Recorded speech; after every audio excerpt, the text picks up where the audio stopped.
Sometimes people don't want to hear the truth because they don't want their illusions destroyed.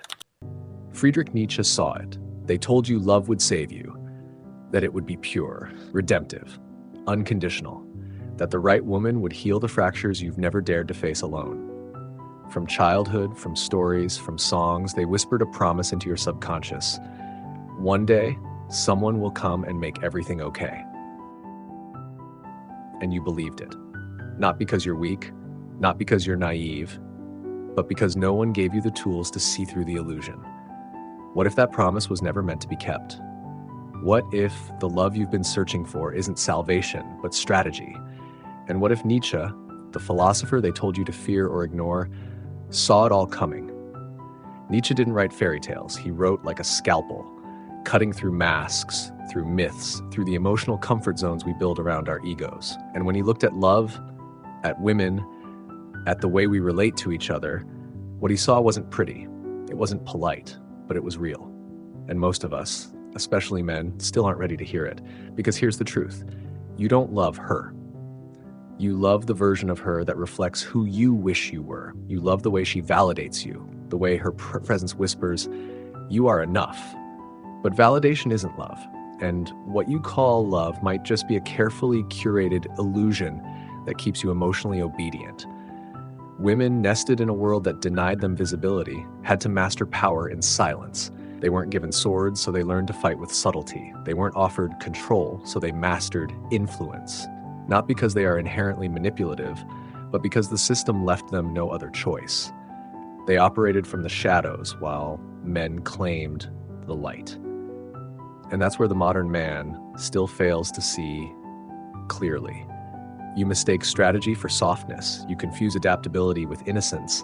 You think she's fragile. You think her love is unconditional. You think her tenderness is purity. It's not. It's power, refined, rehearsed, and executed with precision.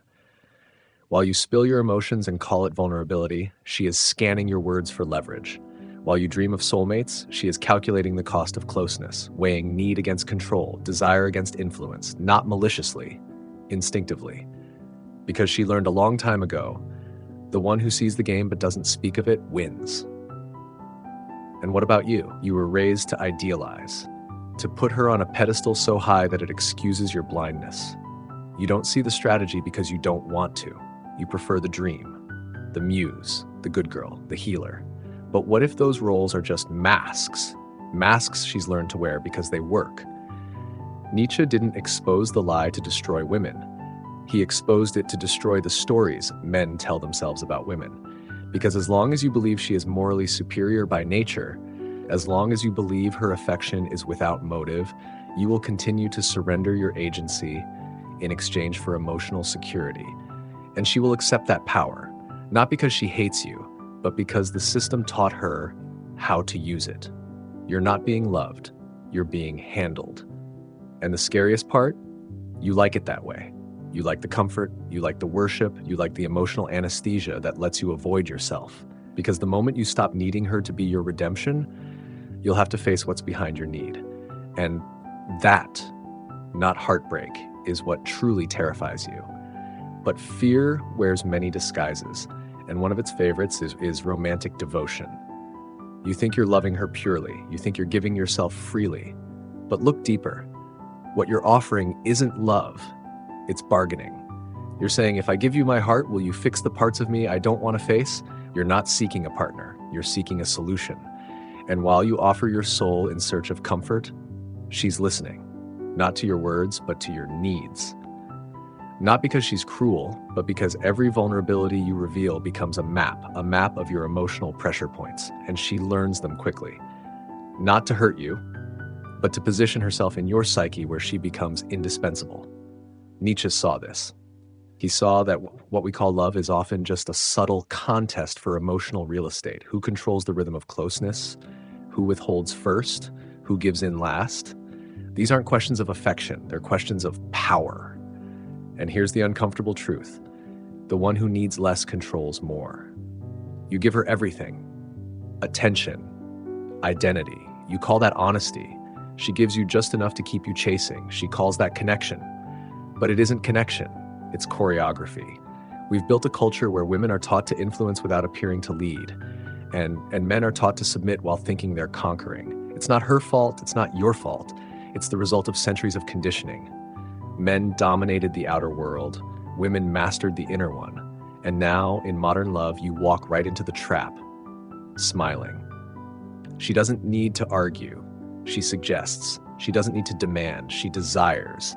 And in doing so, she shapes you, your decisions, your identity, without ever raising her voice.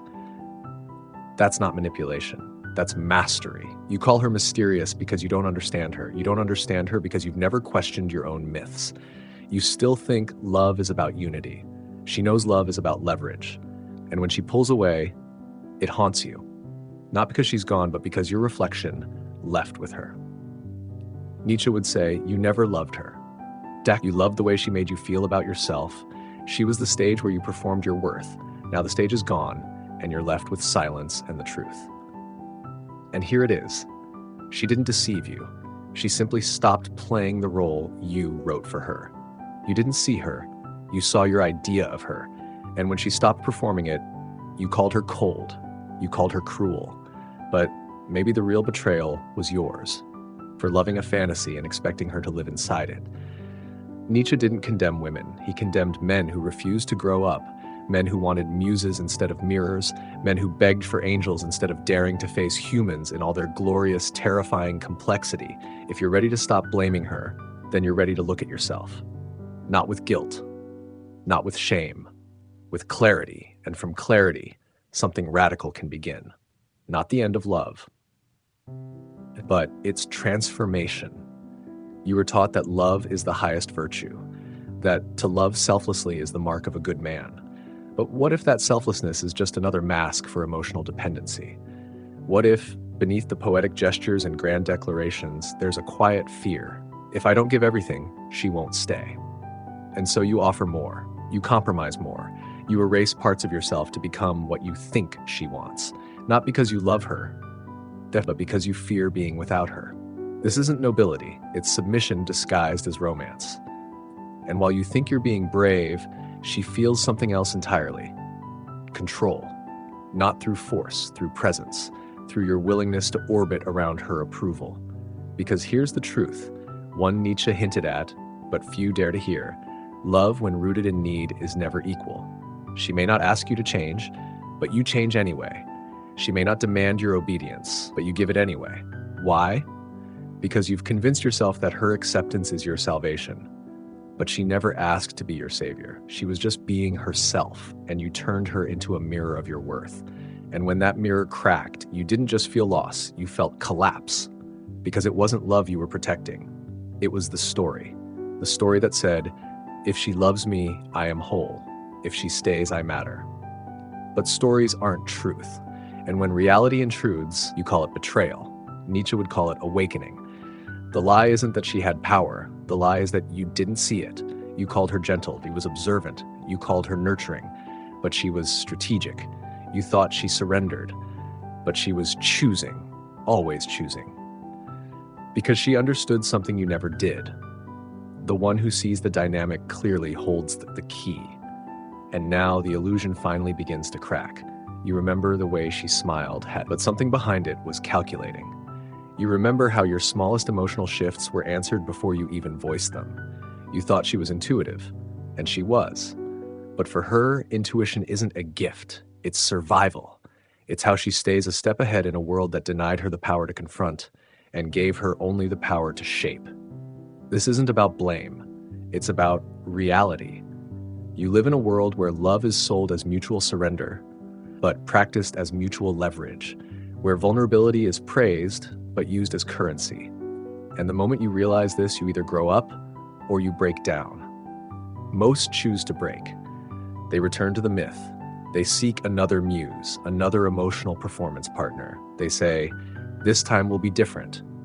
But it won't, because the roles haven't changed, only the actors have. And until you stop needing her to play the part, you'll never meet the person behind the mask. But what happens when the mask is gone? When you stop seeking roles and start seeing reality, you begin to notice what was always there. Not manipulation, not malice, but instinct. A woman aware of her lack of institutional power, mastering relational power instead, not because she wants to control you, but because it's the only power she's been allowed to have. So ask yourself, not if she is ready to love you. Ask if you're ready to see her without the myth. Because only then can you truly see yourself, and only then does love stop being a story and become a revolution.